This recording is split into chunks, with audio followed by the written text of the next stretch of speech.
వికారమైనటువంటి ధోరణి, వితండవాదం తప్ప ఇంకేం కనిపించలేదు. నిన్న టీవీల్లో చూసినటువంటి మేధావులు, విజ్ఞులు, తెలంగాణ ప్రజలు ఈయన మాట్లాడే భాష, ముఖ్యమంత్రి గారి యొక్క ధోరణి చూసి ఒక రాష్ట్ర ముఖ్యమంత్రి ఈ రకంగా మాట్లాడతారా అని చెప్పి అసహించుకున్నటువంటి పరిస్థితి ఉన్నది. ఆయన నిన్న ఉదయమే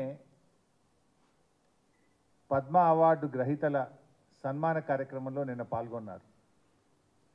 ఆ కార్యక్రమంలో మాజీ ఉపరాష్ట్రపతి వెంకయ్య నాయుడు గారు, చిరంజీవి గారు, పలువురు వక్తలు రాజకీయాల్లో వ్యక్తిగత దూషణలు ఉండొద్దని, విలువలు పెంచే విధంగా ఉండాలని చెప్పి అక్కడ సూచనలు చేశారు. ఆ సమావేశంలో పాల్గొన్నటువంటి ముఖ్యమంత్రి గారు స్వయంగా ఆ పెద్దల సమక్షంలో ఇక తాను ఎంతమాత్రం వ్యక్తిగత దూషణలు చేయబోనని, ఆ సభలో ప్రజలకిచ్చిన హామీని సాయంత్రం అయ్యేసరికి మారిపోయింది. నీచమైనటువంటి పద్ధతుల్లో తెలంగాణ రాష్ట్రాన్ని సాధించినటువంటి తెలంగాణ తొలి ముఖ్యమంత్రి కేసీఆర్ గారి పైన ఆయన వ్యక్తిగత దూషణలకు దిగిన విషయం మనందరూ కూడా చూసాం. అంటే రేవంత్ రెడ్డి గారి మాట తీరు ఏంటిది, మాట ఇస్తే నిలుపుకునే తీరు ఏంటిది అనేది నిన్న రెండు కూడా తేలిపోయినాయి. ఉదయం మాట ఇచ్చిండు, సాయంత్రానికల్లా మాట ఎత్తేసిండు. సరే, విషయానికి వస్తే ఇవాళ రాష్ట్ర ప్రభుత్వం మేము అప్పచెప్పేది లేనే లేదు, మేము ప్రాజెక్టులు చెప్పనే చెప్పము అని రంకెలేస్తూ ఉన్నారు. అసలు ఈ సమస్య ఎందుకు వచ్చింది? ఇవాళ మీరు స్పష్టంగా కేఆర్ఎంబి సమావేశాల్లో ప్రాజెక్టులను అప్పచెప్తూ నిర్ణయం తీసుకున్నారు.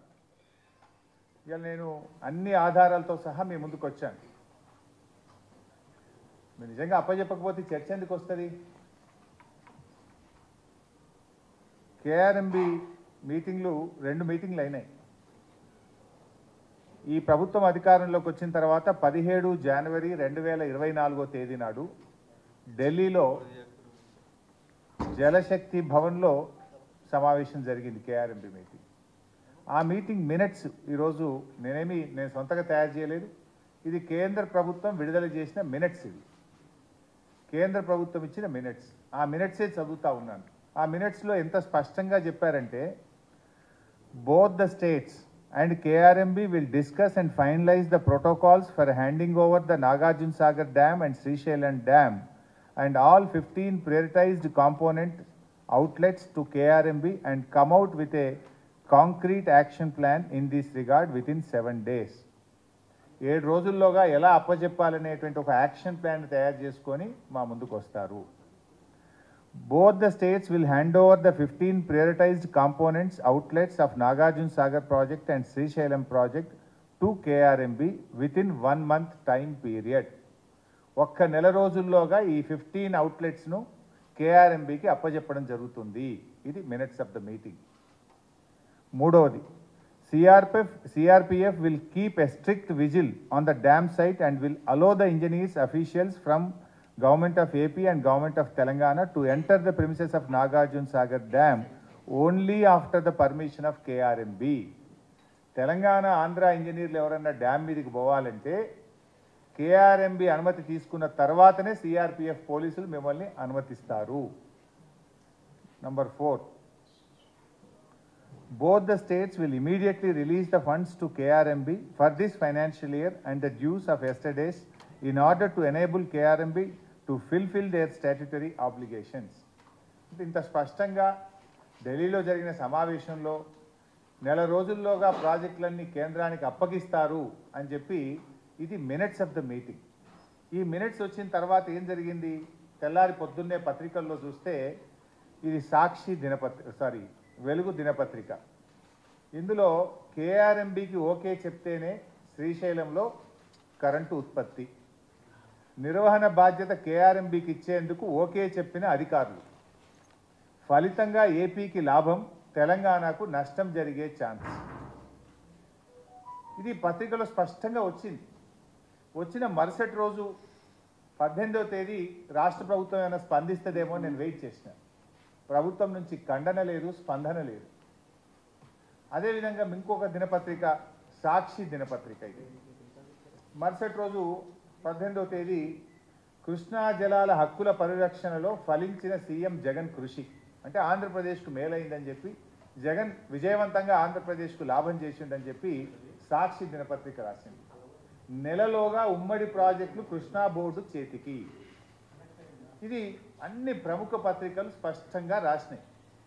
ఒకవేళ మీరు ప్రాజెక్టులు అప్పచెప్పింది నిజం కాకపోతే వెంటనే రాష్ట్ర ప్రభుత్వం స్పందించి 2వ రోజు రిజైండర్ ఇవ్వాలన్నా వద్దా, ఖండించాలన్నా వద్దా? 17వ తేదీ మీటింగ్ జరిగింది, మినిట్స్ స్పష్టంగా వచ్చినాయి. ప్రముఖ దినపత్రికలన్నీ కేఆర్ఎంబీ చేతికి ప్రాజెక్టులు పోతున్నాయి, తెలంగాణకు నష్టం జరుగుతుందని, ఆంధ్రప్రదేశ్కు మేలు జరుగుతుందని, జగన్మోహన్ రెడ్డి గారు విజయం సాధించారని అన్ని పత్రికల్లో వస్తే ఈ రాష్ట్ర ప్రభుత్వంలో ఉలుకు లేదు, పలుకు లేదు, కనీసం చీమ గుట్టినట్టు కూడా లేదు. కానీ 19వ తేదీ నాడు నేను ప్రెస్ మీట్ పెట్టి ఇది ఇంత అన్యాయం జరుగుతూ ఉంటే మీరు ఏం చేస్తున్నారు అని చెప్పి నేను గట్టిగా రాష్ట్ర ప్రభుత్వాన్ని నిలదీయడం జరిగింది. అప్పుడు తేరుకున్నటువంటి ప్రభుత్వం లోలో ఈ మినిట్స్ అంతా తప్పు, మేము ఒక ఉత్తరం రాస్తున్నాం ఢిల్లీకి అని చెప్పి నేను ప్రెస్ మీట్ పెట్టినాక స్పందించి లేలే ఈ మినిట్స్లో తప్పు వచ్చింది మేము ఒప్పుకోలేదు అని చెప్పి ఢిల్లీకి ఉత్తరం రాసిండు. ఎప్పుడు రాసిండు? నేను ప్రెస్ మీట్ పెట్టిన ఈ ప్రభుత్వాన్ని కడిగితే ఆ రోజు వీళ్ళు మేల్కొన్నటువంటి పరిస్థితి. ఇది మొదటి మీటింగ్. సరే, తర్వాత ఏమైంది? మళ్ళీ కేఆర్ఎంబీ సెకండ్ మీటింగ్ జరిగింది 1 ఫిబ్రవరి 2024. ఈ మీటింగ్లో 1వ తేదీ మన హైదరాబాద్లోనే జరిగింది కేఆర్ఎంబీ మీటింగ్. నేను అనుకున్నా మొదటి మీటింగ్లో ఏదైనా తప్పు చేసిండ్రేమో, 2వ మీటింగ్లో సవరించుతారేమో, రాష్ట్ర ప్రయోజనాలు కాపాడతారేమో, ఇప్పటికైనా వీళ్ళు మేల్కొన్నారేమో అని మేము ఆశించినాం. ఇది నేను నా సొంత కవిత్వం కాదు బై సాబ్, ఇది కేఆర్ఎంబీ విడుదల చేసిన minutes. What I'm reading is minutes of the KRMB meeting. ఈ 2వ మీటింగ్లో ఒకసారి మీకు చదివి వినిపిస్తాను. 2వ మీటింగ్లో కూడా స్పష్టంగా the ENC government of Andhra Pradesh informed that they are ready to hand over all the outlets under their control of KRMB provided the government of Telangana state also hands over all the outlets under Telangana control to KRMB. తెలంగాణలో ఇస్తే మేము ఇవ్వడానికి రెడీగా ఉన్నామని ఆంధ్రప్రదేశ్ చెప్పింది. Then Telangana ENC, the ENC government of Telangana stated that they have to take concurrence of the government as the permission for handing over outlets of Telangana state powerhouses need to be obtained from TS Genco government of Telangana. ఏమన్నారు? Power house అవుట్లెట్లు ఇవ్వడానికి రాష్ట్ర ప్రభుత్వ అనుమతి కావాలన్నాడు, కానీ irrigation outlets గురించి objection చెప్పలేదు కదా. Number 2. Number 3, when all the outlets are handed over to KRMB, these will be under the control of KRMB and will be manned by the staff from both the states in equal proportion. This staff will report to KRMB through their salary and other benefits will be paid by respective state governments. ఒకవేళ మీరు project అప్పజెప్పేదే నిజం కాకపోతే 2 రాష్ట్రాలు ఉద్యోగులను ఇస్తాయి, ఆ ఉద్యోగుల జీతాలు రాష్ట్ర ప్రభుత్వాలే చెల్లిస్తాయనే చర్చ ఎందుకు వస్తుంది? ప్రాజెక్టులు మీరు అప్పజెప్పిండ్రు కనుక పారాగ్రాఫ్ 3లో ఏమన్నారు? 2 రాష్ట్రాలు కేఆర్ఎంబీకి సమ నిష్పత్తిలో ఉద్యోగులను అప్పజెప్తారు, ఆ ఉద్యోగుల జీతాలు మాత్రం రాష్ట్రాలు చెల్లిస్తాయి. మీరు ప్రాజెక్టులు అప్పజెప్పిందే నిజం కాకపోతే ఉద్యోగులు ఇచ్చే ప్రస్తావన ఎందుకు వస్తుంది? This is the minutes of the meeting. Number 2, ఇంకా మంచిగా వీడియోలోనే వినండి, వాళ్ళ మాటలుగా నేను చెప్పింది కాదు. You can listen their words. వాళ్ళు 2వ కేఆర్ఎంబీ మీటింగ్ జరిగిన తర్వాత బయటకు వచ్చి ఆంధ్రప్రదేశ్ ఈఎన్సీ గారు, తెలంగాణ ఈఎన్సీ గారు మీడియాతో మాట్లాడారు. ఏం మాట్లాడారో ఒక్కసారి దయచేసి మీరే వినండి. To hand over monitoring and water uses of 15 outlets which are identified on both the reservoirs. దానికోసం స్టాఫ్ని ఎవరైనా పెట్టాలన్న దాని మీద so representation from both sides ఉంటారు. మళ్ళీ 3 మెంబర్ కమిటీ రికమెండేషన్స్ ప్రకారము కేఆర్ఎంబీ రిలీజ్ ఆర్డర్స్ను ఇంప్లిమెంట్ చేయడము, ఎన్షూర్ చేయడము వాళ్ళ బాధ్యత అవుతుంది.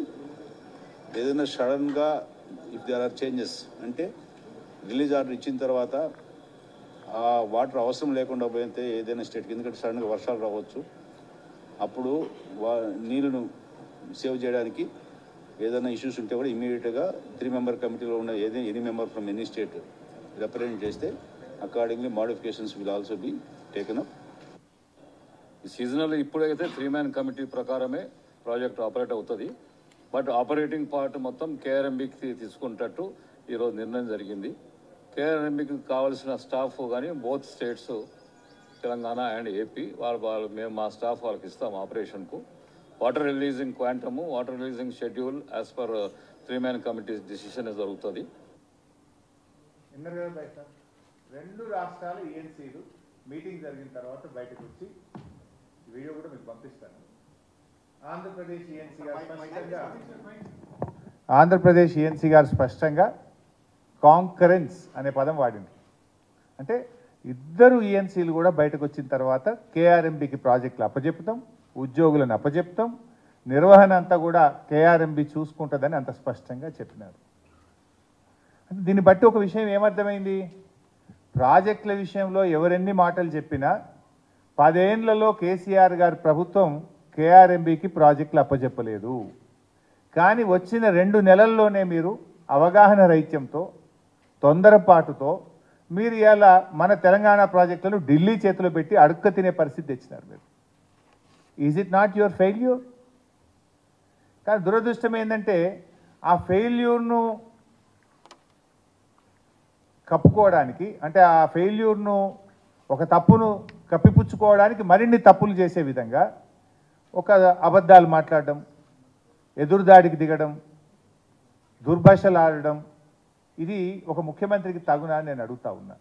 సరే, వ్యక్తిగతంగా రాజకీయాలు, ఎలక్షన్లు, ఓట్లు, సీట్లు అంటే ఎంతైనా తిట్టుకుందాం, ఓకే, కొట్లాడదాం. కానీ ఇది రాష్ట్ర ప్రయోజనాలు, ఇది జాతి భవిష్యత్తు, ఈ రాష్ట్ర ప్రజల భవిష్యత్తును ఫనంగా పెట్టొద్దని నేను ముఖ్యమంత్రి గారిని కోరుతా ఉన్నా. బేషిజాలు కాదు కావాల్సింది, మనము రాజకీయాలకు అతీతంగా రాష్ట్ర ప్రయోజనాలు కాపాడాలి. అన్ని అబద్ధాలు.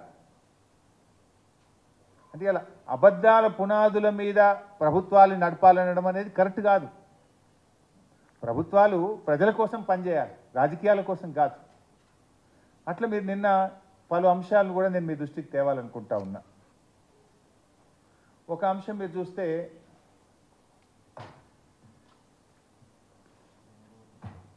వారు ఇది ఈనాడు దినపత్రిక, ఇందులో మీరు చూస్తే ఒకసారి ఫ్రంట్ పేజ్లోనే ఈనాడు పత్రిక రాసింది, 2022 మే 27న జరిగిన 16వ కృష్ణా బోర్డు సమావేశంలో ఎజెండా 16.7 అంశం కింద ప్రాజెక్టు కాంపోనెంట్లు అప్పగించడానికి అభ్యంతరం లేదని చెప్పారు. 2023 మే 19న 17వ కృష్ణా బోర్డు సమావేశంలో ప్రాజెక్టులు అప్పగిస్తామని అంగీకరించారు మీరు రాశారు. Now I will read out. First 16వ కృష్ణా బోర్డు మీటింగ్, ఇది 16వ కేఆర్ఎంబీ మీటింగ్ యొక్క మినిట్స్. 16వ కేఆర్ఎంబీ మీటింగ్ మినిట్స్. ఇందులో మీరు ఏమన్నారు, 16వ కేఆర్ఎంబీలో 16.7 పారాగ్రాఫ్ 16.7లో ప్రాజెక్ట్ అప్పగించడానికి అభ్యంతరం లేదని చెప్పారు అన్నారు. ఇది item number 16.7. I'm reading out, మీకు కాపీ కూడా ఇస్తాను.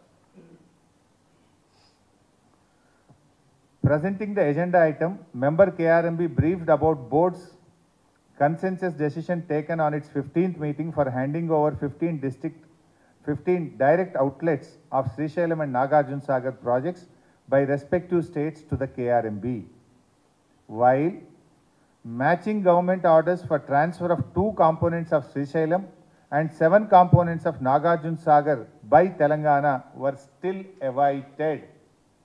ఆంధ్రప్రదేశ్ ఒప్పుకున్నది, కానీ తెలంగాణ రాష్ట్ర ప్రభుత్వం మరి శ్రీశైలం మీద ఉన్న 2, సాగర్ మీద ఉన్నటువంటి 7 కాంపోనెంట్స్ను ట్రాన్స్ఫర్ చేసే విషయంలో ఇంకా ఉత్తర్వులు ఇవ్వలేదు. తెలంగాణ ప్రభుత్వం యొక్క ఆర్డర్స్ ఆర్ స్టిల్ అవైటెడ్. ఇందులోనే ఇంకా స్పష్టంగా కూడా చెప్పారు, ఇంకో దగ్గర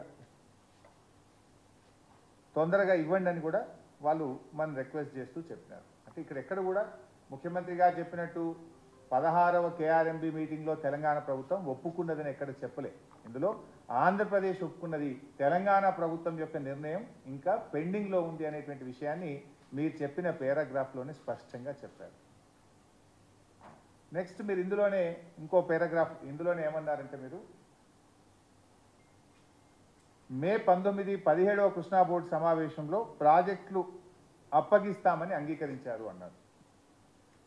ఇది మేలో జరిగిన 17వ కృష్ణా బోర్డు మీటింగ్ యొక్క మినిట్స్.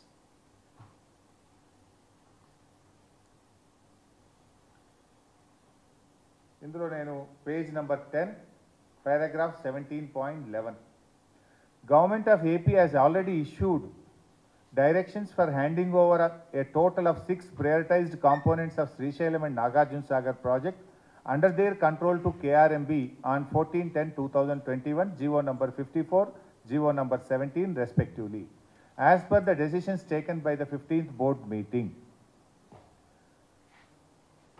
To this, ఇప్పుడు తెలంగాణ అంశం. To this, Special Chief Secretary I&CAD, Government of Telangana stated that they do not agree for transfer of the components of Srisailam and Nagarjuna Sagar and stressed that the matter may be referred to the Apex Council to discuss common assets and to review the Gazette notification of 2482 dated 15/7/2021. ఎంత పచ్చి అబద్ధం మాట్లాడతారండి ముఖ్యమంత్రి. ఒక ముఖ్యమంత్రి ఇంత పచ్చి అబద్ధం ఎంత స్పష్టంగా ఇవ్వాలి. దినపత్రికలో ఈ పత్రిక చదివిన పాఠకుడు ఏమనుకోవాలి? ఈనాడు దినపత్రిక చదివింది ఒక రాష్ట్ర ముఖ్యమంత్రి మాట్లాడితే నిజమని అనుకుంటారా అనుకోరా? భవిష్యత్తులో మీరు కూడా జర్నలిస్టులతో కూడా మనవి ఏంటంటే ఆయన మాటలు చెక్ చేసుకొని మీరు రాయాల్సిన పరిస్థితి. ఎందుకంటే మన క్రెడిబిలిటీ పోతుంది, పత్రికల క్రెడిబిలిటీ పోయే ప్రమాదం ఉన్నది. ఒక ముఖ్యమంత్రి మాట్లాడినప్పుడు ఒక ప్రముఖ దినపత్రికలు ఏమైంది వాళ్ళ ఆయన సో 17th బోర్డు మీటింగ్లో తెలంగాణ ప్రభుత్వం ఒప్పుకున్నది అని చెప్పింది. 17th బోర్డు మీటింగ్లో ఎంత గట్టిగా చెప్పిండు తెలంగాణ ఇరిగేషన్ స్పెషల్ సిఎస్, మేము ఒప్పుకునే సమస్యే లేదు, ఈ సమస్యను పూర్తిగా చర్చించడానికి అపెక్స్ కమిటీకి అంటే 2 ముఖ్యమంత్రులు కేంద్ర జలవనరుల మంత్రి అధ్యక్షతన జరిగే సమావేశానికి రెఫర్ చేయండి. ఈ కేఆర్ఎంబి ఇచ్చిన ఆర్డరే తప్పు, ఈ ఆర్డర్ మీదనే పూర్తిగా రివ్యూ చేయాల్సిన అవసరం ఉంది, మేం ప్రాజెక్టులు అప్పచెప్పే సవాలే లేదు అని చెప్పి ఆ రోజు అప్పటి ప్రభుత్వం అంత స్పష్టంగా చెప్పింది. మరి ఇంత పచ్చి అబద్ధాలు పట్టపగలు సెక్రటరియట్లో కూర్చొని ఒక ముఖ్యమంత్రి గారు మాట్లాడడానికి తగునా? ఇంత ఇంత ఇంత దుర్మార్గం. ఇది ఎంత స్పష్టంగా ఇక 50-50 వాటర్ రేషియో ఇవ్వాలని కూడా ఉంది. This is the meeting of the 17th KRMB meeting. ఎంత ఎంత దగులుబాజితనము, ఎంత దారుణంగా, ఎంత పచ్చిగా అబద్ధాలు మాట్లాడుతున్నారనడానికి ఇది దయచేసి ఈ తెలంగాణ సమాజము, విజ్ఞులైనటువంటి ప్రజలు, మేధావులు, జర్నలిస్టులు అందరూ కూడా వీటిని గుర్తించాలని చెప్పి నేను కోరుతాను. ఇకపోతే ఆయన గారు ఇంకోటి మాట్లాడినారు. ఇంకా నేను అసెంబ్లీలో చాలా చెప్తా, ఇంకా ఇప్పుడు కొద్దిగానే ఇవాళ ఓన్లీ శాంపుల్ మాత్రమే రిలీజ్ చేస్తున్నాను. ఇది చాలా చెప్పేటండి. ఇది ఆంధ్రజ్యోతి దినపత్రిక. ఎవరిని కూడా నారాజు చేయదలుచుకోరు, అన్ని పత్రికలు చూపిస్తాను, ఒక్కొక్కటి చెప్తాను. సో ఇది ఆంధ్రజ్యోతి దినపత్రికలో ఈరోజు పత్రిక. మైక్ వస్తలేదా బై సార్? ఓకే. ఆంధ్రజ్యోతి దినపత్రిక. పదవులకు ఆశపడి పెదవులు మూసుకున్నారు. ఇది మా మీద ఆరోపణ. ముఖ్యమంత్రి గారు ఏమంటాడు? ముఖ్యమంత్రి గారు 2004లో కాంగ్రెస్ ప్రభుత్వంలో ఏర్పడ్డ కేంద్ర రాష్ట్ర ప్రభుత్వాల్లో టీఆర్ఎస్ భాగస్వామి అని, పోతిరెడ్డిపాడు పొక్క పెద్దది చేసే నిర్ణయం జరిగినప్పుడు హరీష్ రావు, నాయన్ నరసింహారెడ్డిలు మంత్రులుగా ఉన్నారని ఆయన మా మీద ఆరోపణ చేసిండు. పోతిరెడ్డిపాడు పొక్క కొట్టినప్పుడట మేము రాజశేఖర రెడ్డి గారి క్యాబినెట్లో మంత్రులుగా ఉన్నాం, మేమే దీనికి బాధ్యులము, మీరు పెదవులు మూసుకున్నారు పదవుల కోసం అని మాట్లాడిండ్రు. పెదవులు మూసుకున్నది నీ పక్కన కూర్చున్న ఉత్తమ్ కుమార్ రెడ్డి, నీ పక్కన కూర్చున్న కోమటిరెడ్డి వెంకటరెడ్డి, నీ పక్కన కూర్చున్న నాటి కాంగ్రెస్ మంత్రులు. నువ్వు మూసుకున్నావు పెదవులు, మేం కాదు. నేను సాక్ష్యాధారాలు ఇస్తా. ఎంత దుర్మార్గం అంటే బడగాల్చి మీద చేసింది. మేము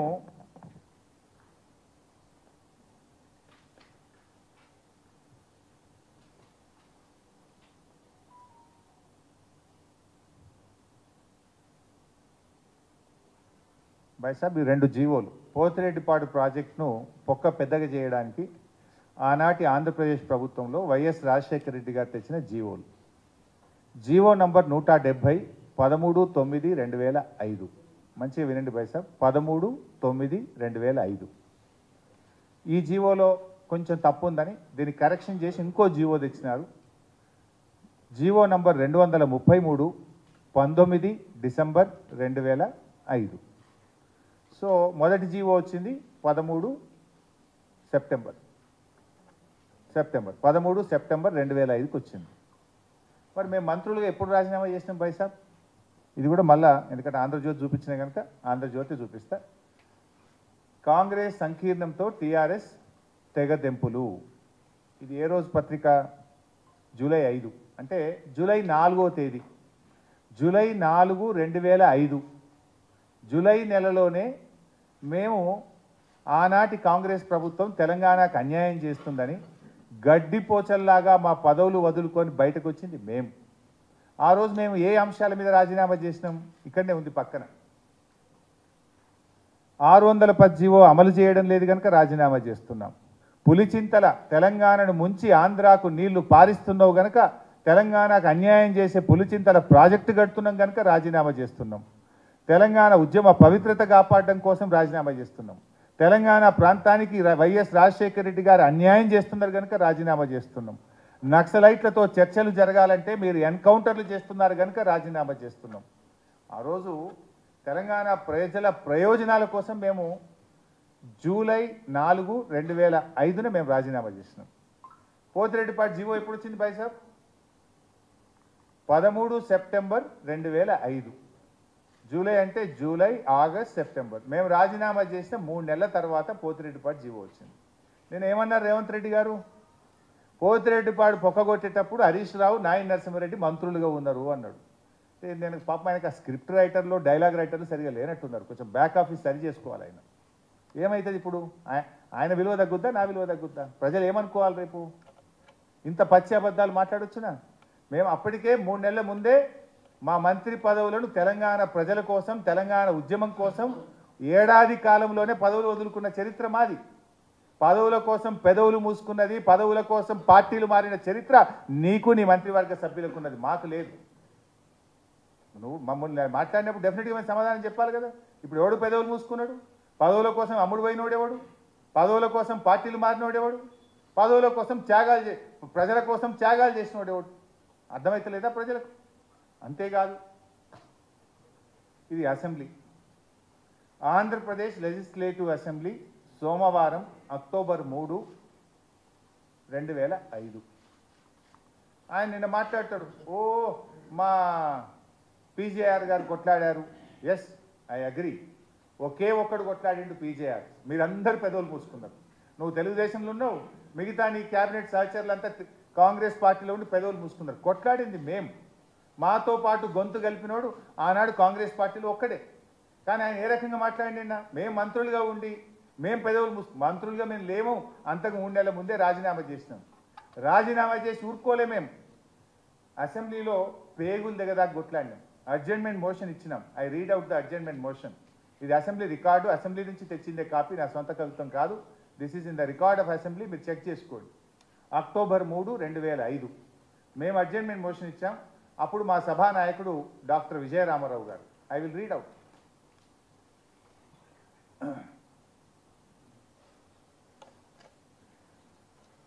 ఏ అడ్జర్న్మెంట్ మోషన్స్ డిస్కషన్లోకి రావో వాటి విషయమై మీరు వేరే నిబంధనల ప్రకారం వస్తే వాటిని పరిశీలించడం జరుగుతుంది అని స్పీకర్ గారు అనౌన్స్ చేసి, డాక్టర్ జి విజయరామారావు అంటే మా ఫ్లోర్ లీడర్ ఆయన, augmentation of Pothireddypadu water, it is disastrous, it is a dangerous move. The government decision is adversely affecting the interests of Telangana and Delta region. Ultimately, the entire Krishna water will be diverted to only Rayalaseema area. In future, there will not be any amount of water available to either Telangana or Delta area. This is a highly dangerous move and it is affecting the interests of Telangana people. అని ఆ రోజు మేము అసెంబ్లీలో adjournment motion ఇచ్చి అసెంబ్లీని స్తంభింపజేసినాం. ఒక్కరోజు 2 రోజులు కాదు, పోతిరెడ్డిపాడు మీద 40 రోజులు అసెంబ్లీని స్తంభింపజేసి ఉమ్మడి ఆంధ్రప్రదేశ్లో గడగడలాడించింది ఆనాటి టీఆర్ఎస్ పార్టీ. పోరాడింది మేము. గొంతు పోయేదాకా గొంతు చించుకొని మేము గొంతెత్తి నినాదాలు ఇచ్చినాం, పేగులు దిగదాకా కొట్లాడినటువంటి పార్టీ టీఆర్ఎస్ పార్టీ ఆ రోజు. కానీ పదవుల కోసం పెదవులు మూసుకున్నది, పార్టీలు మారిన చరిత్ర నీకు నీ మంత్రివర్గ సహచరులకు ఉంది. కానీ నీ పరిస్థితి ఎట్లుందంటే చోరు ఉల్టా కోత్వాల్కు డాంటే అన్నట్టు దొంగతనం చేసిన దొంగనే దొంగ దొంగ అని గట్టి గచ్చినట్టు నీ తీరు గట్టున్నది నీ. ఎవరు ఇప్పుడు అర్థమవుతలేదు, ఇంతకంటే సాక్ష్యాధారం ఏం కావాలి? జీవో ఎప్పుడు వచ్చింది, మేము రాజీనామాలు ఎప్పుడు చేసినాము, అసెంబ్లీలో కొట్లాడింది ఎవరు, ఇంతకంటే సాక్ష్యాధారాలు ఏం చూపించాలి? అంటే నువ్వు ఈ రకంగా ఇలా ఒక తప్పుదో పట్టించే విధంగా అర్ధ సత్యాలను అబద్ధాలను ఒక ముఖ్యమంత్రి అయి ఉండి సచివాలయం నుంచి మాట్లాడటం తగునా అని చెప్పి నేను అడుగుతా ఉన్నా. ఇక మూడో విషయం, సాక్షి దినపత్రిక. అంటే అందరికీ న్యాయం చేస్తా అని చెప్పిన కదా భాష. సాక్షి, ఐ విల్ రీడ్ అవుట్. ఇందులో సాక్షి దినపత్రికలో ఈరోజు గత ఏడాది మే 19న జరిగిన కృష్ణా బోర్డు 17వ సమావేశంలో ప్రాజెక్టులు అప్పజెప్పేందుకు ఒప్పుకుంటూ కేసీఆర్ స్వయంగా సంతకాలు చేశాడు. ఇప్పుడే చదివాను 17వ బోర్డు మీటింగ్ మీకు. This is 17th board meeting by sir. ఇందులో సరే మొదలేమో అప్పజెప్పడానికి నిర్ణయం అయింది, దాని మీద కేసీఆర్ సంతకం పెట్టిండు అన్నాడు. సరే, ఇందాక నేను చదివిన అప్పజెప్పడానికి నిర్ణయం కాలేదు, అప్పజెప్పకుండా తెలంగాణ నుంచి ఆ రోజు హాజరైనటువంటి స్పెషల్ చీఫ్ సెక్రటరీ గారు పేరా నంబర్ 17.11లో ఏం చెప్పారో చెప్పాను నేను, మళ్ళీ చదువుతాను. To this special chief secretary I N CAD government of Telangana stated that they do not agree for transfer of the components of Srisailam and Nagarjuna Sagar and stressed that the matter may be referred to the Apex Council to discuss common assets and the review of Gazette notification 2842. First of all అప్పచెప్పలేదు. ఆయన ఇంకో అబద్ధం ఏం మాట్లాడిండు, కేసీఆర్ఏ స్వయంగా సంతకం పెట్టిండు. ఈ మినిట్స్లో ఎవరెవరు మీటింగ్ అటెండ్ అయినరో కూడా ఉంటుంది బై సాబ్ లాస్ట్ పేజ్లో. ఇందులో పేజ్ నంబర్ 21, ఇది list of the participants of the 17th meeting of Krishna river management board held on 10th May 2023. ఇందులో ఎవరు అటెండ్ అయ్యారు? కేఆర్ఎంబికి వెళ్ళి Nandakumar chairman, Raipur member secretary, ఇట్లా ఒక 29 మంది కేఆర్ఎంబి పేర్లు ఉన్నాయి. Government of Andhra Pradesh Shashibhushan IAS, Narayana Reddy 12 పేర్లు ఇంజనీర్లు అయి ఉన్నాయి. Government of Telangana doctor Rajat Kumar IAS special chief secretary, C Muralidhar ENC, Mohan Kumar chief engineer, ఇట్లా 29 మంది తెలంగాణకి వెళ్ళి ఎవరెవరు పాల్గొన్నారో ఇంట్లో ఉన్నారు. కేసీఆర్ మీటింగ్కే పోలే, మీటింగ్లో ఎవరు పాల్గొన్నారో ఇంట్లో ఉన్నది. ఈ ముఖ్యమంత్రి కేసీఆర్ఏ సంతకం పెట్టిండని పచ్చబద్దాలు మాట్లాడితే ఇంతకంటే జూటాకోరు ముఖ్యమంత్రి ఇంకోళ్ళు ఉంటారా? అబద్ధాలు ఆడడానికి కూడా హద్దు పద్దు ఉంటుందండి. ఇట్లా నా అబద్ధాలు ఆడండి. మీటింగ్లో ఎవరు పాల్గొన్నారో ఉన్నారు కదా. ఆయన గారు అంటాడు కేసీఆర్ఏ సంతకం పెట్టిండు అంటాడు. ఇది సాక్షి దినపత్రికలో వచ్చిన దాని మీద మీకు చెప్పే ప్రయత్నం చేస్తా ఉన్నా. ఇక వెలుగు దినపత్రిక.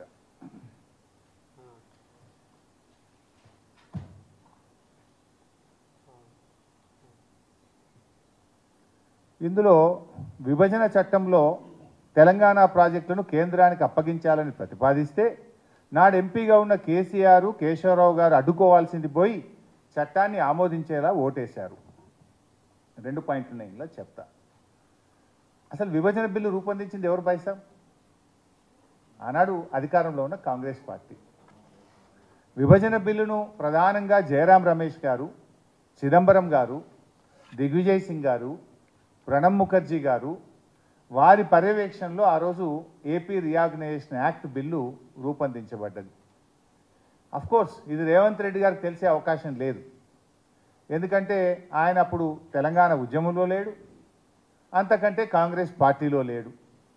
ఆయన అప్పుడు తెలంగాణ రాష్ట్ర ఏర్పాటును వ్యతిరేకిస్తూ 2 కళ్ళ సిద్ధాంతంతో చంద్రబాబు నాయుడు గారు ఢిల్లీలో ఆమరణ నిరాహార దీక్ష చేస్తే ఆమరణ నిరాహార దీక్ష శిబిరంలో ఉన్నాడు రేవంత్ రెడ్డి గారు. అందువల్ల ఆయనకు ఈ బిల్లు ఎవరు తయారు చేసిండ్రు, ఈ బిల్లును ఎవరు ప్రవేశపెట్టిండ్రు అనేది ఆయనకు తెలిసే అవకాశం లేదు. కానీ కనీసం మాట్లాడేటప్పుడు తెలుసుకోవాలి కదా బైసాబ్. ఇప్పుడు ఆ బిల్లు ఏంటిది? ఏపీ రీఆర్గనైజేషన్ యాక్టు, తెలంగాణ రాష్ట్ర ఏర్పాటు మీద లోక్సభలో పెట్టే బిల్లు అది. ఆ బిల్లులో ఎక్కడో ఒక దగ్గర కేఆర్ఎంబి అనేది ఒక పారాగ్రాఫ్ ఉండొచ్చు. మొత్తం 4 కోట్ల తెలంగాణ ప్రజలు లోక్సభలో తెలంగాణ బిల్లు పాస్ అవుతుందా పాస్ కాదా అని ఉత్కంఠతతో నరాలు దిగే ఉత్కంఠతతో రాష్ట్ర ప్రజలందరూ చూస్తూ ఉంటే తెలంగాణ ఆమోదానికి కేసీఆర్ ఓటు వేయాలనా వద్దా? ఏ వితండవాదం ఇది? బిల్లు తయారు చేసింది కాంగ్రెస్ పార్టీ, బిల్లును ప్రవేశపెట్టింది కాంగ్రెస్ పార్టీ, బిల్లును ఆమోదించింది కాంగ్రెస్ పార్టీ. మీకు లేదా బాధ్యత? మరి మీకు లేదా బాధ్యత? మా మీద ఏదో నువ్వు బురద జల్లి ఒక వితండవాదాన్ని నువ్వు పెట్టి అసలు ఆ బిల్లు దేంది? తెలంగాణ రాష్ట్ర ఏర్పాటును చేస్తూ లోక్సభలో పెట్టిన బిల్లు. అందులో ఏమేమి కాంపోనెంట్లు 10 కాంపోనెంట్లు ఉన్నాయి. ముందు తెలంగాణ రాష్ట్రం తీసుకోవాలన్నా మేము? దీనికోసం ఆగాలనా? మోర్ దాన్ దట్, బిల్లు తయారు చేసింది కేసీఆర్ తయారు చేస్తాడా, ప్రభుత్వం తయారు చేస్తుందా? ఆనాటి కేంద్ర ప్రభుత్వం తయారు చేస్తుంది. అందరికీ తెలుసు జయరాం రమేష్ తయారు చేసిండని. కానీ దాన్ని ఏదో కేసీఆర్ చేసిండు అనే విధంగా మా మీద బుద్ధ జల్లే ప్రయత్నం. రాయలసీమ లిఫ్ట్ మీద కూడా కేసీఆర్ గారు స్పందించలేదు. అసలు రాయలసీమ లిఫ్ట్ గురించి మొట్టమొదటి స్పందించిందే బీఆర్ఎస్ ప్రభుత్వం కదా. 5 మే 2020 నాడు జీవో వస్తే వారం రోజుల లోపల 12 మే 2020 నాడు కేంద్ర ప్రభుత్వానికి కంప్లైంట్ చేసినాం. కొట్లాడింది మేము. విత్ ఇన్ డేస్, ఒక వారం లోపలనే మేము కేంద్ర ప్రభుత్వానికి చెప్పినాం. కేంద్ర ప్రభుత్వానికి లెటర్ రాయడం కాదు, apex committee meeting, second apex committee meeting, రెండవ అపెక్స్ కమిటీ మీటింగ్ జరిగితే on the face of Jaganmohan Reddy గారు కూడా మీటింగ్లో ఉన్నారు. ఆ మీటింగ్కు చైర్మన్గా గౌరవనీయులు షెకావత్ గారు కేంద్ర జలవనరుల మంత్రి ఉంటే, మెంబర్లుగా తెలంగాణ ముఖ్యమంత్రిగా కేసీఆర్, ఆంధ్రప్రదేశ్ ముఖ్యమంత్రిగా జగన్ గారు ఉన్నారు. ఆ మీటింగ్లోనే on the face of the Jagan ఆ రోజు రెండవ అపెక్స్ కమిటీ మీటింగ్లో కేసీఆర్ గారు స్పష్టంగా చెప్పారు. ఇది రెండవ అపెక్స్ కమిటీ యొక్క minutes, 22 October 2020, New Delhi. Andhra Pradesh stated Rayalaseema lift irrigation and Pothiredippadu expansion on river Krishna, for which Telangana has objected. స్పష్టంగా తెలంగాణ ప్రభుత్వం ఆబ్జెక్ట్ చేసింది. కేసీఆర్ గారు స్వయంగా ఆ మీటింగ్లో అబ్జెక్షన్ తెలియజేసినారు. అసలు రాయలసీమ లిఫ్ట్ని ఆపిందే మేము కదా. ఈరోజు గ్రీన్ ట్రిబ్యునల్కి వెళ్ళి ఇవాళ స్టే తెచ్చింది ఎవరు? మేము పోరాటం చేసి ఆ రాయలసీమ లిఫ్ట్ మీద ఇవాళ స్టే తీసుకొచ్చినాం మేము. కానీ నువ్వు దాన్ని మర్చిపోయి మా మీద ఏదో బుద్ధి జల్లే విధంగా మాట్లాడేటువంటి ప్రయత్నం. ఇప్పుడు ఇదే వెలుగు దినపత్రికలో ఒక మాట రాశారు, ఉద్యమాలు చేస్తే చెప్పుతో కొట్టండి. ఏమన్నారు? ఉద్యమాలని ముందుకు వస్తే జనం చెప్పులతో కొడతారు. ఇప్పుడు ఎవరిని కొట్టాలి చెప్పులతో అని చెప్పిగా? ప్రాజెక్టులు ఇచ్చింది ఎవరు? వీడియో సాక్షి చూపించినాయి కదా. ప్రాజెక్టులు ఇవాళ కేఆర్ఎంబీకి అప్పచెప్పే ప్రయత్నం ఎవరు చేసిండ్రు? మినిట్స్ ఆఫ్ ద మీటింగ్ ఏం చెప్తుంది? మీటింగ్ అయిన తర్వాత ఈఎన్సీలు బయటకు వచ్చి ఏం చెప్పిండ్రు? ఇప్పుడు ఎవరిని జనం చెప్తూ కొట్టాలి? రేవంత్ రెడ్డి గారు మాకు మాట్లాడరాదా? కానీ మాకు సంస్కారం ఉంది. స్టిల్ మేము సంస్కారంగానే మాట్లాడాలనుకుంటున్నాం. మీరు సంస్కారం తప్పినా, మీరు నోరు జారినా, మీరు మమ్మల్ని రెచ్చగొట్టినా మేము రెచ్చగొప్పదలుచుకోలేదు. మేము సమాధానం చెప్తాం. తెలంగాణ ప్రజల పక్షాన మేము పోరాటం చేస్తాం. ప్రజల కోసం మేము నిలబడతాం. డెఫినెట్గా నీ 420 హామీల గురించి ప్రశ్నిస్తాం. ఈ తెలంగాణ హక్కులు, తెలంగాణ ప్రయోజనాలను కాపాడడం కోసం కూడా, ఎందుకంటే మా పుట్టుకనే తెలంగాణ, మేము పుట్టిందే తెలంగాణ రాష్ట్ర సాధన కోసం, మా ప్రయత్నమే తెలంగాణ ఉంటుంది. అందువల్ల మేము ఎక్కడ కూడా కాంప్రమైజ్ కాం. మేము అధికార పక్షమైనా, మేము ప్రతిపక్షంలో ఉన్నా మాదంతా ప్రజల పక్షమే. మేము ప్రజల పక్షానే పోరాడతాం, తెలంగాణ హక్కుల కోసమే పోరాడతాం మేము. ఇకపోతే గౌరవనీయులు ఉత్తమ్ కుమార్ రెడ్డి గారు, నిన్న ఉత్తమ్ కుమార్ రెడ్డి గారు మాట్లాడుతూ అసలు ఆంధ్రప్రదేశే మంచిగా ఉండేనట్టు ఆయనకు. ఆంధ్రప్రదేశ్లో ఉన్నప్పుడే తెలంగాణకు నీటి పంపకాల్లో అన్యాయం జరగలేదు అని చెప్పి ఆయన ఉత్తమ్ కుమార్ రెడ్డి గారు మాట్లాడితే, అసలు తెలంగాణ ఉద్యమానికి కారణమే నీళ్లు కదా. నిజంగా మీరు అన్యాయం చేయకపోతే ఉద్యమం ఎందుకు పుడుతుండే? అంటే ఆయన ఉత్తమ్ కుమార్ రెడ్డి గారు మొత్తం తెలంగాణ ఉద్యమాన్ని, తెలంగాణ అమరుల త్యాగాలను, జయశంకర్ గారు లాంటి మేధావులను కూడా కించపరిచే విధంగా, తప్పుపట్టే విధంగా నిన్న ఉత్తమ్ కుమార్ రెడ్డి గారి వ్యాఖ్యలు ఉన్నాయి. ఇప్పుడు తెలంగాణ ఉద్యమంలో ఆ రోజు కేసీఆర్ పోరాడుతుంటే మీరు ఎక్కడున్నారు ఉత్తమ్ కుమార్ రెడ్డి గారు? మీరు వైఎస్ రాజశేఖర రెడ్డి గారితో ఉన్నారు, మీరు కిరణ్ కుమార్ రెడ్డి గారితో ఉన్నారు. మీరు ఆ రోజు నల్గొండ జిల్లాను ముంచి ఆంధ్ర ప్రాంతానికి నిలిచే పులిచింతల ప్రాజెక్టును పోలీస్ పహారాలో దగ్గరుండి కట్టించే పనిలో ఉన్నారు ఉత్తమ్ కుమార్ రెడ్డి గారు. ఎవరు తెలంగాణ ప్రయోజనాలు కాపాడినో తెలియదా ఈ రాష్ట్ర ప్రజలకు? మీ పాలనలో జరిగిన అన్యాయాలను, నీటిపారుదల రంగంలో జరిగిన అన్యాయాలను కేసీఆర్ గారు సరిచేసిండ్రు. ఇన్ఫ్యాక్ట్ చెప్పాలంటే మీరు ఆనాడు తెలంగాణ నీళ్లను ఆంధ్రాకు మళ్లించే ప్రయత్నం చేస్తే కేసీఆర్ గారు దాన్ని సవరించి తెలంగాణ పంట పొలాల్లోకి మళ్లించే ప్రయత్నం చేసినారు. సో ఆ రకంగా ఇలా వాస్తవాలు ప్రజలు గమనిస్తూ ఉన్నారు. నేను ఒకటే ఈ ప్రభుత్వాన్ని చెప్పదలుచుకుంది, ఇంకా మిగతా చాలా విషయాలు ఉన్నాయి కానీ అవన్నీ నేను అసెంబ్లీలో తప్పకుండా మేము కూడా ప్రిపేర్ అయ్యి వస్తాం. నిన్న ఇప్పుడు ఒక ముఖ్యమంత్రి గారు మాట్లాడితే, ఒక ప్రభుత్వం మాట్లాడితే గాయగత్తర చేసుడు కాదు. ఇప్పుడు సబ్జెక్ట్ లేని వాళ్ళు గాయగత్తర చేస్తారు, విషయం తెలియని వాళ్ళు విషయం జిమ్మే ప్రయత్నం చేస్తారు, అంతే కదా. ఇప్పుడు బూతులతో బుల్డోజ్ చేయడం కాదు బైసాబ్, విషయాలు మాట్లాడండి, తప్పకుండా మేము సమాధానం చెప్తాం. తప్పైతే తప్పును ఒప్పుకుంటాం, ఒప్పైతే ఒప్పు అంటాం, మంచి పని చేస్తే శబాష్ అంటాం. మాకేం బేసిజాలు లేవు, మాకంటే బాగా పని చేయండి. మీరు 5 ఏళ్ళు మంచిగా ఉండాలనే కోరుకుంటున్నాం.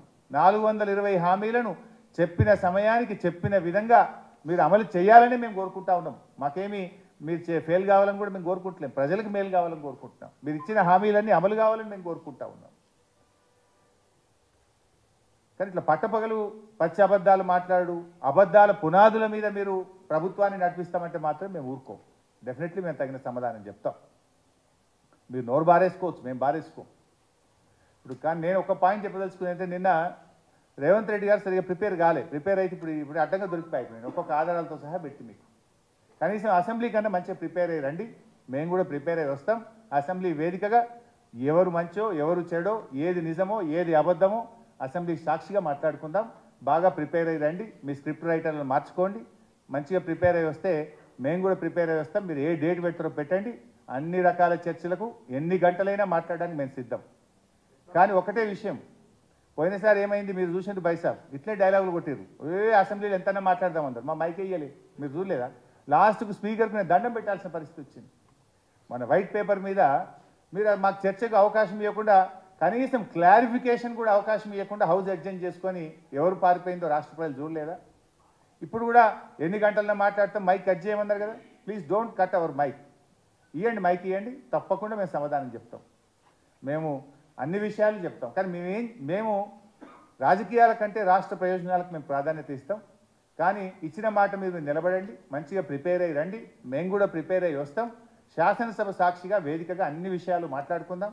అంతిమంగా ఈ రాష్ట్ర ప్రయోజనాలు కాపాడడం కోసం అందరం కలిసే ఉందాం. మీరు అఖిలపక్షం తీసుకుపోతారా?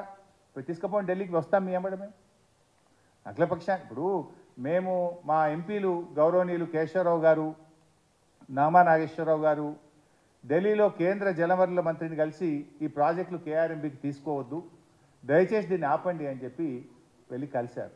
ఆయన ఏమన్నాడు Gajendra Singh Shekhawat garu? It is over అండి, the matter is closed, already కేఆర్ఎంబీకి హ్యాండ్ ఓవర్ అయిపోయింది, there is no more discussion అన్నాడు ఆయన. There is no more discussion అన్నాడు. మరి వీళ్ళు ఏమంటుండ్రు? మేము అప్పచెప్పే సవాలే లేదంటుండ్రు. ఈఎన్సీలు బయటకు వచ్చేమో అప్పచెప్పినమంటారు, మినిట్స్ ఆఫ్ ద మీటింగ్లోనేమో అప్పచెప్పినట్టు స్పష్టంగా వస్తుంది. ఢిల్లీలో మా ఎంపీలు పోయి ఇది అన్యాయం తెలంగాణకు మొర్రో అంటే ఇది ద మ్యాటర్ ఈజ్ క్లోజ్డ్, ఇది అయిపోయిందండి, దాని గురించి చర్చే లేదు అని కేంద్ర మంత్రి అంటాడు. ఇప్పుడు ఏది నిజమో ప్రజలకు అర్థమవుతలేదా? ఇప్పటికైనా బేసిజాలకొద్దు, ఇప్పటికైనా రాష్ట్ర ప్రయోజనాలు కాపాడడానికి ముందుకు రావాలని, బేషరతుగా తప్పు జరిగితే రాష్ట్ర ప్రజలకు క్షమాపణ చెప్పాలని చెప్పి, రాష్ట్ర ప్రయోజనాలు కాపాడడానికి ముందుకు రావాలని చెప్పి నేను డిమాండ్ చేస్తున్నాను. Thank you.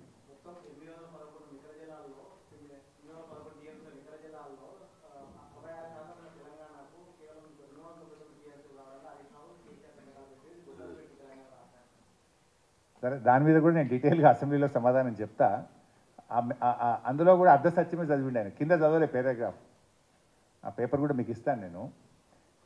It is only ad hoc, ఈ ఒక్క సంవత్సరానికి మాత్రమే నిర్ణయిస్తున్నామని, దీని మీద రేపు ట్రిబ్యునల్ ముందు వాదనలో కానీ, రేపు నికర జలాల కేటాయింపులో కానీ ఇది ఎంత మాత్రం కూడా దీని యొక్క ప్రభావం ఉండదు అని స్పష్టంగా అందులో రాశారు. ఆ ఘనత ఎవరిది బైసాబ్? కాంగ్రెస్ పార్టీది కాదా? అసలు ఎక్కడి నుంచి వచ్చింది ఆ ఫిగర్? ఉమ్మడి ఆంధ్రప్రదేశ్లో మీరు తెలంగాణకు ప్రాజెక్టులు కట్టకపోవడం వల్ల, తెలంగాణకు నికర జలాలు కేటాయించకపోవడం వల్ల మనకు ఆ రోజుకు నిర్మితమైన ప్రాజెక్టులకు అవసరమైన నీళ్లు అంతా అని ఉమ్మడి ఆంధ్రప్రదేశ్ అసెంబ్లీ ఆనాటి కాంగ్రెస్ ప్రభుత్వం నిర్ణయించింది. That credit goes to Congress government.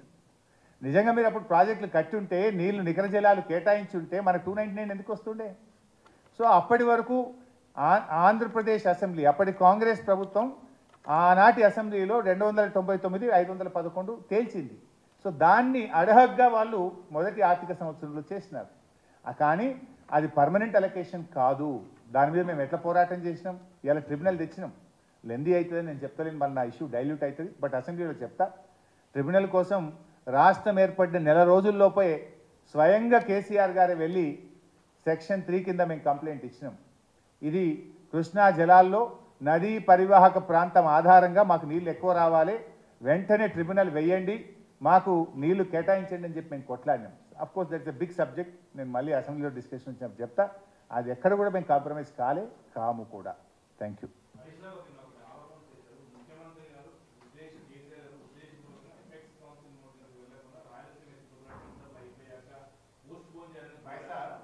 Apex council meeting ఎందుకు వచ్చింది? ఇప్పుడే చెప్పినా కదా నేను. జీవో వచ్చిన వారం రోజుల్లోపు కంప్లైంట్ చేసింది మేము, ట్రిబ్యునల్కి వెళ్ళి స్టే తెచ్చింది మేము, ఎపెక్స్ కమిటీ మీటింగ్ పెట్టి దీన్ని వెంటనే ఆపాలని చెప్పింది మేము, ఎపెక్స్ కమిటీ మీటింగ్లో ఆర్గ్యుమెంట్ చేసి దాన్ని ఆపించింది మేము. అసలు అది ఎపెక్స్ కమిటీ మీటింగ్ ఎవరు అడిగితే వచ్చింది? అది కంప్లైంట్ గివెన్ బై తెలంగాణ. వారం రోజుల్లోకి మేము కంప్లైంట్ ఇచ్చినాం. బ్రహ్మాండంగా మంచి న్యాయవాదులను పెట్టి ట్రిబ్యునల్లో ఆర్గ్యూ చేసి దాని మీద స్టే తెచ్చింది, పనులు ఆపేటట్టు స్టే తెచ్చింది మేము, పోరాడింది మేము.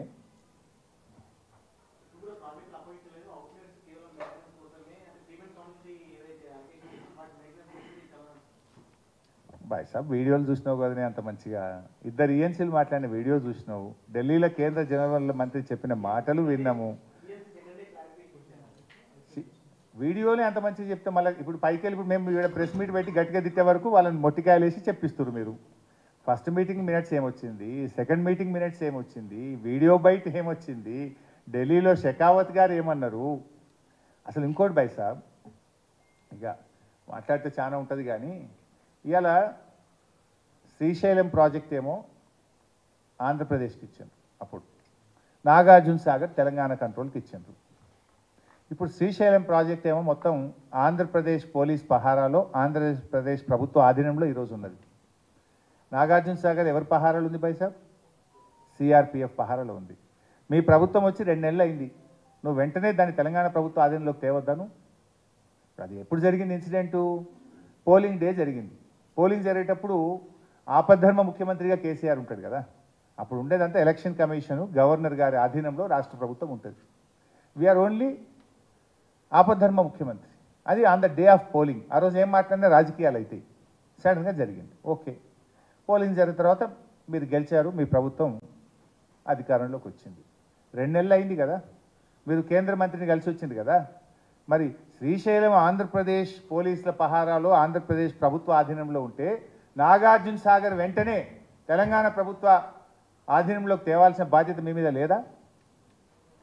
మీరు ఎక్కడో పత్రికలోనే చదివిన నేను, తెలంగాణ ఇంజనీర్లు నీటి విడుదల కోసం పోతే సిఆర్పిఎఫ్ పోలీసు వాళ్ళు ఆపేసిందని చెప్పి రాసింది వెలుగు దినపత్రికను, ఆంధ్రజ్యోతిలో చదివిన నేను.